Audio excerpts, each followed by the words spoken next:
Hey everybody, Freddy here with 5280scuba.com.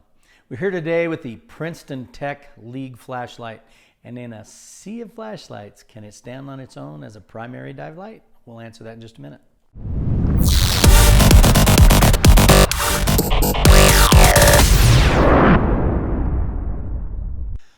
There's just a ton of flashlights on the market to choose from. How the heck do you know which one is good or which one's not good? Well, it depends a little bit on what you need or what you can get away with. Maybe you don't need to spend $300 on an LED flashlight, but you certainly want better than a $10 piece of junk, right? So I have used the League flashlight from Princeton Tec for a couple years now. And the question is, could this be a dive light that would be your primary flashlight? Well, let's go over it. I'm going to tell you one thing I think is just killer about this light is that it's under 50 bucks. I mean, people come into the shop all the time and they have a corner when they see, oh, $300 for a flashlight. And it just depends on how many features you feel you need. If you're the diver that goes on a trip once a year, of that trip, you're going to do one night dive, maybe two, or you might carry it into a wreck or two, maybe some caverns, caves. Perfect flashlight for you. This thing is bright. It's 260 lumens. Coming out of a flashlight this big is great. They accomplished this with one of those Cree LEDs, and it's super bright. 4 AA batteries. Nice to be able to pick up anywhere in the world, so you don't need a special battery. They last about 14 hours per charge, so that's more than enough. I mean, how many people put in 14 hours worth of night diving or cave diving in one trip? But if you do, you just change the battery. It's very affordable to use. The beam is a little bit wider than a pencil beam, so it's not going to be for the dive master that's pointing out the lobster or things like that. It's for using to illuminate your path where you're heading through. Now, it says it's rated to 300 feet. I personally have never taken it to 300 feet, so I can't tell you how that works, but I've taken it to 130 feet. And that's the recreational dive limits, and if you're going to stay well within that, it never leaked once. This is extremely lightweight. It's 7 ounces, even with batteries in it. So that's very nice to have in a dive bag, not to carry a bunch of extra weight.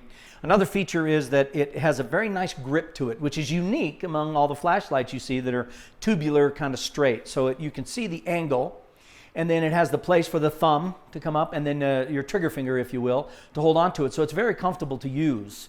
It does have a place for a lanyard. Lanyard comes with it to go around your wrist.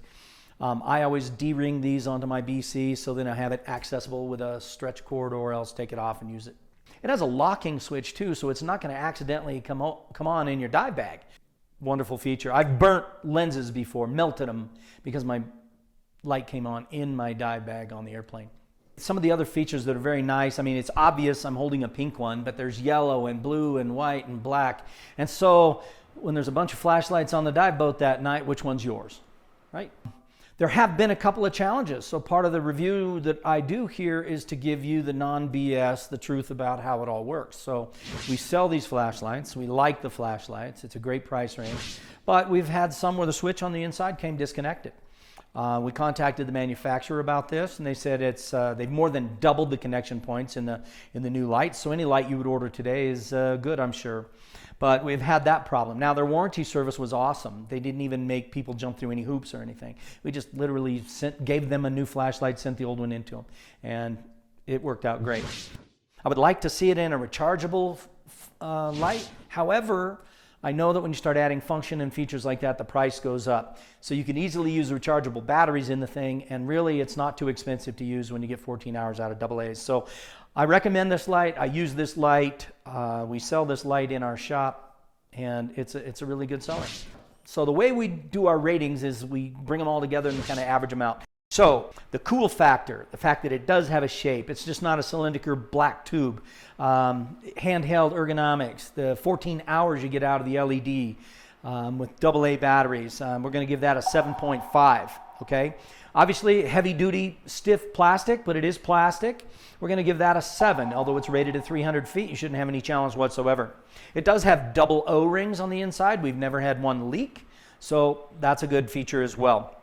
The durability function, because of the switch inside, I've given it a 4. Under 50 bucks, key. There's not many flashlights worth their salt under 50 bucks. This is great. We rate that a 9. Okay? Overall rating of this product is respectable, comes in at a 7.